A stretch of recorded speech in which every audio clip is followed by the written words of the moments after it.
So hi, good afternoon. Today I'll talk about what do we have to learn from the Amerindian peoples. Okay, to start this conversation, we will talk about our society.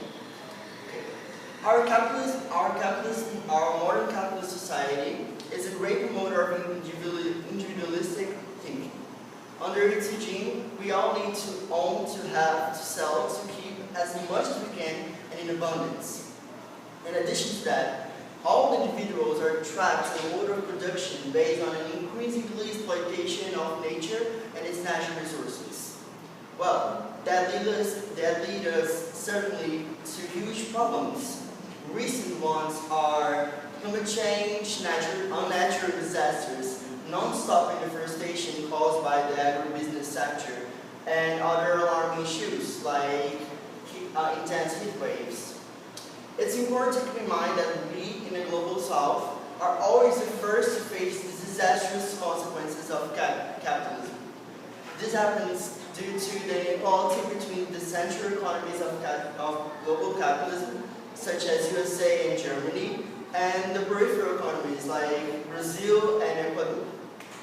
But the question is, do we have alternatives to this market king society? Well, according to the Latin American native peoples, we do, and one of them is the Buen society.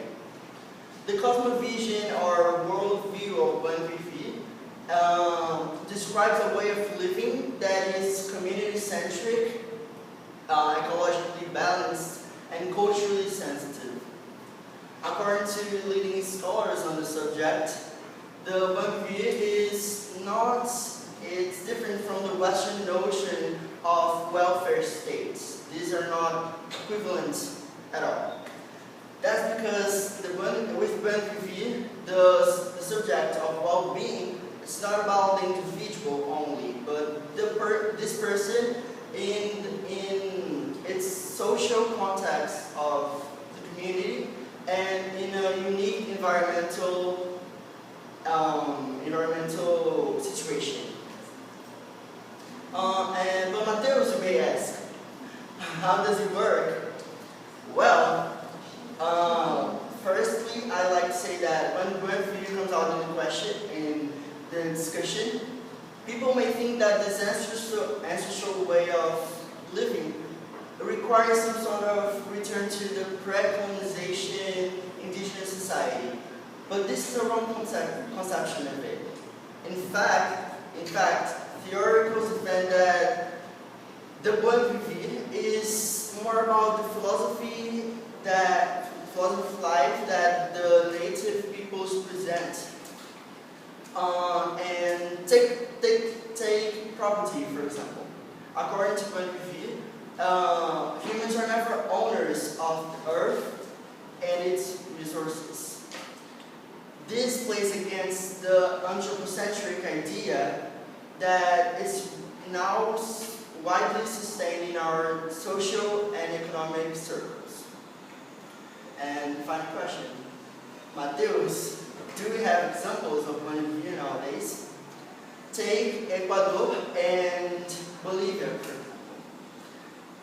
example. In 2008, Ecuador took a Buen in their constitution, and in 2009, Bolivia did the same thing.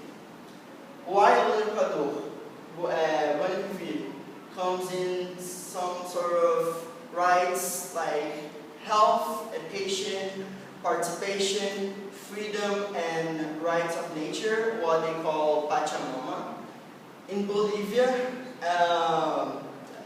Buen was interpreted as a set of principles like dignity, social and gender equity, and social justice.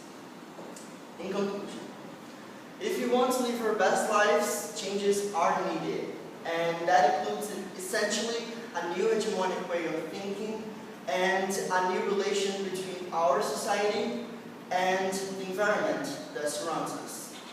Thank you for your attention.